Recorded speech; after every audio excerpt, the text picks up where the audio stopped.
Hello, it's Sibu and Spare, and we are back with another video. What are we doing today? So, ANC Secretary General recently had another press conference. Not again. It's election year, so you're gonna see a whole lot of I was every saying day. not him again. Yeah. He's probably with the funny stuff again. Yeah, well, recently the ANC suspended Zuma from the ANC party. Yeah. And he was asked if they got a response from him yet, and he says he doesn't know. But he also said some other things about President Zuma that people are finding very interesting. Okay. So let's just check out this clip first. Yeah, let's hear this. And then you tell me what you think about it. Okay. Zuma has done something that has never been done by anybody. We have never dealt with a president like Zuma in the life of the ANC. We have never dealt with somebody like him at the helm of the ANC and our liberation struggle. So we may commit mistakes in how we deal with him, but we will learn a lot. And out of Zuma's experience, revolutionaries will be born. And others will learn that to follow him was suicidal for South African revolution. How do you go to people and promise them a 2/3 majority, which you will never achieve? He knows. Politically, he is basically dealing with people like as if they attend a charismatic church that tells people eat snakes, and then they comply. Thoughts? The first thought I had was very rich coming from you, like coming from the ANC. To me, it looks like the ANC is very shaken now by this whole movement that Zuma has Every made. second day, it's Zuma, and how they're trying to bash Zuma in order for them to almost feel good about themselves. I don't know. When in actual fact, every single negative they're saying about Zuma actually highlights the negative about them. That's the crazy thing. This whole statement here that he said here, Wuti, people will see Zuma as an example. Yeah. Of what happens when you go against the ANC. It's basically political suicide. Yes. And he said like revolutionaries And it's almost like born. a threat, basically. And he said that revolutionaries will be born from seeing Zuma's example. Yes. To me, Zuma seems to be more revolutionary than the actual ANC. And I feel like even though they're trying to not say that, but they're saying that under the same breath. And like him, the whole statement about like, what is he upset that Zuma's, Zuma didn't say confident, say, I'm gonna get a 2/3 majority. He said, we are fighting for that. We are aiming for that. That's the goal, to get that, right? So it's like, if you guys want to change, then you're gonna do this. Let's work towards that. Like even Zuma knows that it's not possible. It's a pipe dream. Yes. Anybody in political sphere will understand that. Yeah. You can't just rock up in your first year and then on your first year. Absolutely. Like, if that was true, Julius would have been done that. But he's selling people the dream. He's doing what good politicians do. Absolutely. Sell them the dream. And it's just political warfare at this point. But also another point that I'd like to make, and the main point I'd like to make in this video, is that like now every time we see or hear of the ANC, it's about Zuma. Yeah. And that's very bad. That's very bad considering it's also a election year. And it's like the ANC, PR for Zuma. Yeah, honestly. it's like literally free PR for Zuma. Because Zuma's doing his own PR. Yeah. He's working hard on the If ground. anybody, even if a person who wasn't worried about Zuma, like, now you'd be more interested into finding out more and hearing more and like, what's this about? Like, these people are constantly just talking about this guy. Like, what's going on? Zuma's doing his own PR on the ground.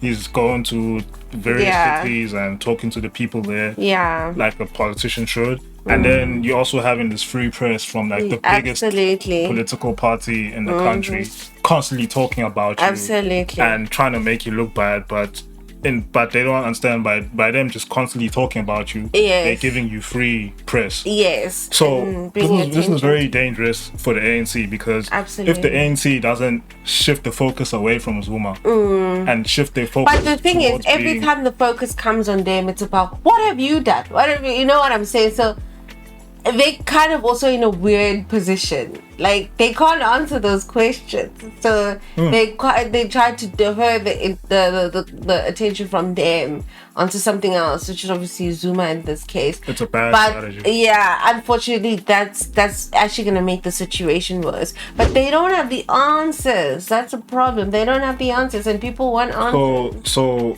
do people understand that we have like the most amount of voters registered for this election? I think it surpassed like 27 million. Really? Yeah, oh my gosh. The IEC has stated that this is like the most record-breaking amount of voters that have been registered, and there's still time to register. Yeah. When is registration period? I think the third and fourth now. Yeah. Is it? And the last week of February, I think. Yeah, but then there's still time to register, and more people are gonna register. So there are new voters that the ANC need to buy in. There are new voters that the ANC need to campaign for. Absolutely. They can't just rely on the voters that have been. Yes, but that's all they're doing. I feel like they're just relying on voters' hope that there's still that loyalty.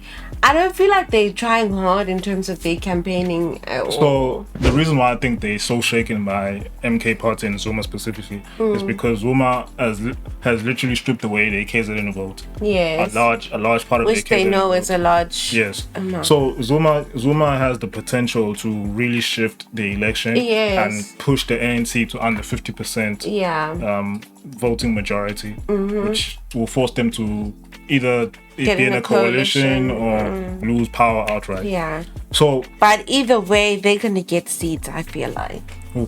MK. Yeah, they will get seats. Like apparently, it's not confirmed, but apparently they had like over 2 million members registered to their party within a couple of days. You know. Yeah. So you can see that movement is growing very big, very fast in KZN, specifically in KZN, and if Zuma can.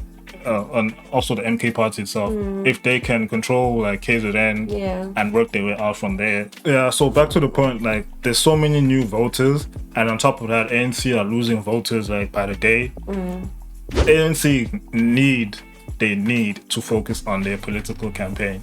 If they want to do well in these elections, they can't be focusing on Zuma until people start voting. Voting is in March, right? So literally less than 2 months now. Yeah. Less than 2 months away from voting, and your main focus is on another party. Yeah. When you're supposed to be focusing on yourself and telling the people what are you going to do. But that's the problem. It's gonna be like.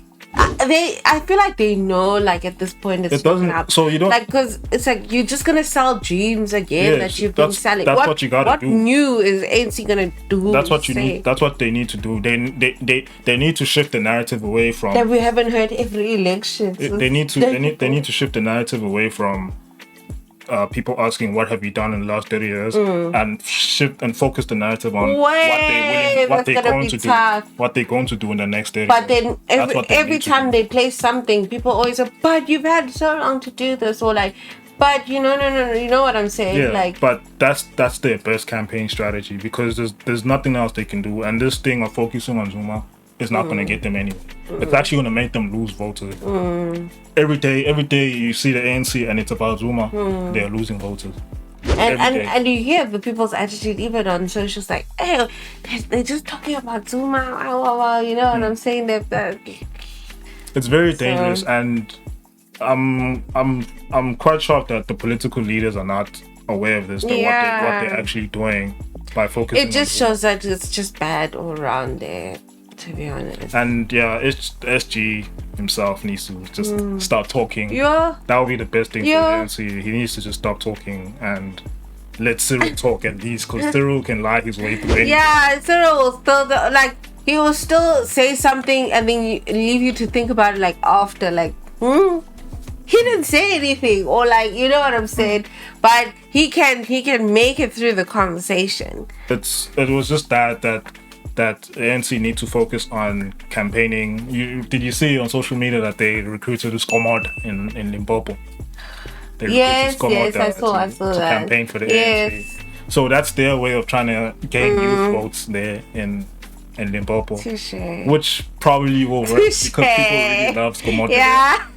So they need to start doing things like that. Like, okay, get your influencers out, get your understand how celebrities out. Yeah. Although it's so lame, but it works though. Yeah. Because people. That's the thing. Do what works. Because doesn't matter. Most voters are not politically literate and do not care about policies. Yeah. They only care about. They don't care who was wrong when and whatever. They only care about how people make them feel. Yes. So if politicians make them feel good, they'll most likely vote for that politician over somebody with a better policy. Absolutely. So the ANC, all they gotta do is just pull out all the influences that they can, all of them.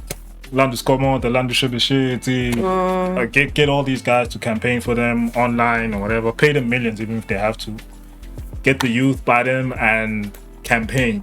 You got like less than 2 months to campaign and you're busy talking about Zuma. No, Brian. We're voting in March now. Yeah, in March. Time is moving and political parties need to campaign very hard. And you, if you haven't voted, come on, we want to hear those campaigns. Convince us. So another hack that people are not realizing that it's a hack, especially for the youth, is like going on podcasts. Gayton won over a lot of people by going on MacG and literally campaigning to MacG what he's gonna do if he was to go into parliament and stuff like That's that. True. He even won over Penno because Penno watched that and then Penno was like, I'm voting for that guy because he stands for something. So I released a short video last week. I think it was a TikTok, and then I posted it on other platforms, stating that I will be voting for Gayton McKenzie's Patriotic Alliance, the PA. I don't know why. Because they old. Most of these niggas is old. That's why. Old, yeah. So they relying on like legacy media, which nobody watches. Nobody watches. When we watch, nobody when cares. I see, we don't even trust when them. I see legacy media, I see it on social media. I don't open the TV and watch it.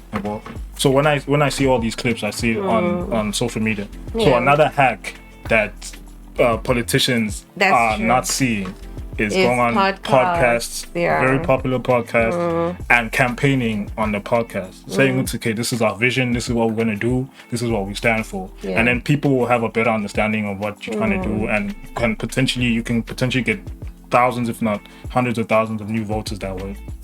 But it is what it is. It's a very interesting thing, but I just thought that the ANC needs to focus on actually campaigning and stop focusing on Zuma. But you guys let us know what you think about this whole situation. Yeah, let us know. Don't forget to like and subscribe. And keep watching. Goodbye. We'll check you guys on the next one. Zuma has done something that has never been done by anybody. We have never dealt with a president like Zuma in the life of the ANC.